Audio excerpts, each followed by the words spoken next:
Okay okay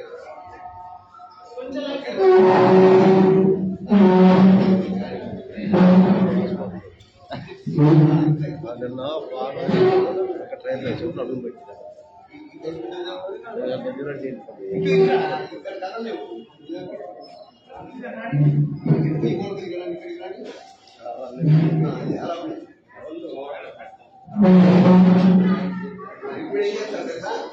ఇక్కడికి అలా దాని చివరి పెడితే వచ్చేలా ఇవన్నీ వర్షం కలపాలి. వర్షం కలిసేలా నీట్గా ఉండేలా రౌండ్గా అయినా సరే కానీ మధ్యలో గ్యాప్ ఇలా ఉండకూడదు, అన్ని సమానంగా ఉండాలి. కొద్ది ఇద్దరు అంటే కొంచెం ఉంటే అటు ఏను కూడా